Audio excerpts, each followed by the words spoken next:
বন্ধুগণ, এই সেই মুহূর্ত যেই মুহূর্তের জন্য আমরা মাসের পর মাস বছরের পর বছর অপেক্ষা করে থাকি। এই মুহূর্তটা যে কত আনন্দঘনময় মুহূর্ত, যারা আহে হেরাই বুঝে। এই বিশেষ লোকটারে আনার লেগে আমরা রাতের বেলা বাইরে পড়লাম। এখন রাত বাজে হইলো 12:30 একটা। গাড়ি তো আমাদের জন্য অপেক্ষা করতেছে এবং আমরা বড় সড়ো একটা গাড়ি নিয়ে তারপরে দৌড়ে বাইরে পড়লাম। যদিও রাস্তা দেখে বুঝতে পারতেছেন রাস্তাটা এত ফাঁকা, মানে অনেক রাতের মধ্যে আমরা চলে গেলাম বাইরে আনতে। এখন আইবে হলো বিশেষ লোকটা হইলে আমার কি লাগে এটা অবশ্যই জানতে চাইবেন, কমেন্টের মধ্যে ঝড় তুলে ফেলাইবেন। বিশেষ লোকটা হলে আমার দেবর লাগে এবং দেবরে আননের লেগে আমরা রওনা হইয়া গেলাম এবং গাড়ির ভিতরে বসে পড়লাম। গাড়িটা কিন্তু স্টার্ট দিয়ে দিছে।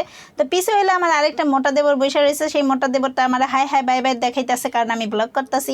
রাত্রেবেলা মুহূর্তটা কিন্তু আসলেই সুন্দর, যদিও ঢাকা শহরে সব দিকে লাইট মাইট জ্বলে তো সুন্দরই লাগে, কিন্তু গ্রাম দেশে হইলে কিন্তু মনে করেন অনেক ভয়ঙ্কর হতো।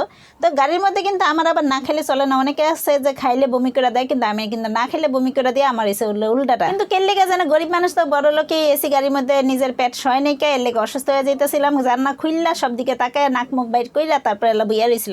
তো এই যে আমরা আইয়া পড়ছি অন শাহজালাল বিমানবন্দর। অপেক্ষা করতে করতে করতে করতে আমরা কিন্তু এক প্রকার টায়ার্ড হয়ে গেছি। আঙ্গ পায়ের লগে নাই, মনে হয় মাথা উঠা যেতেছে। এলে কিন্তু একটা সিট পাটাং হইয়া বইয়া রয়েছে এবং ট্রলির মধ্যে বেচারারা কি অসহায়। যদি অবসর সময় শেষ হয় না, এর লেগে অবসর সময়টা কাটানোর জন্য আমরা কিন্তু এখানে ঢং করতেছি, মানে একটু রং করে নিলাম। দেওয়ারে হাতে মোবাইল ধরা দিলাম যে রং করতেছি, তুই ছবি তুল।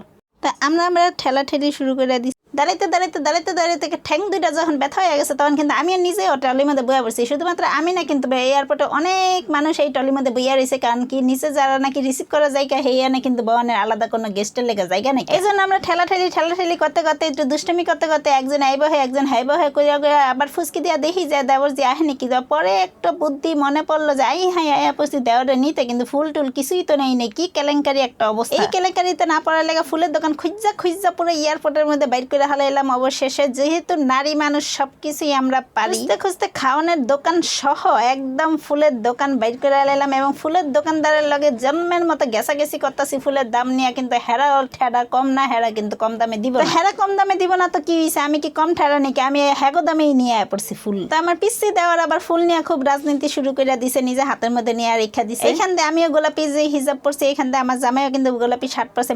ম্যাচিং কইরা কিন্তু আমরা এয়ারপোর্টে চলে আইছি। আপনারা চাইলে কিন্তু আপনাদের জীবনটা সুন্দর করানোর লেগে ম্যাচিং কইরা এই ফুলের মতো তারপরে নিজেরা বেড়াইতে যেতে পারেন যে কোনো জায়গায়। অবশেষে আমাদের অপেক্ষার সময় শেষ হলো এবং আমাদের গেস্ট এসে পড়লো। যদিও আমরাই কিন্তু তাকে চেহারাটা ভিডিও করিনি, কারণ আমি চাই না অপরাধী হইতে, কারো পারমিশন ছাড়া চেহারা আমি ভিডিও করি না। আমি খুবই ভদ্র প্রকৃতির মানুষ। তো পিছে দিয়ে এই ভিডিও করে আপনাদের মনে সান্ত্বনা দিলাম এবং বাসার মধ্যে আইসা কিন্তু তাদেরকে একটা ওয়েলকামের কেক কাটা শুরু করে দিলাম আমরা। এটা এক প্রকার সারপ্রাইজের মতো। তো আমার দেবরটা কিন্তু সবাই নিয়ে কেক টেক কাইটা তারপরে আমরা সবাই মিলে সেলিব্রেট করলাম। যদিও সবাই টায়ার্ড ছিলাম, কিন্তু এই মুহূর্তটা এতটা আনন্দ ঘন ছিল যে আমাদের টায়ার্ডনেস একদম চলে গেছিল এক মুহূর্তের লেগে। এই কাছের মানুষ যখন অনেক বছর পর সামনে আসে তখন একটা আলাদা আনন্দ অনুভূত হয়। যদি আমার দেওয়ার লাগে তারপরে কিন্তু আমার কাছে খুব আনন্দ লাগছিল। আপনাদের লেগে ভিডিওটা করছি, যদি ভালো লেগে থাকে তাহলে কিন্তু সাবস্ক্রাইব করে লগে থাকবেন এবং একটা লাইক দিয়ে দিবেন, কমেন্ট করে দিবেন যে কোনো বিষয় জানানোর লেগে। মন চাইলে শেয়ারও করে দিয়ে আরেকজন মজা পাইব।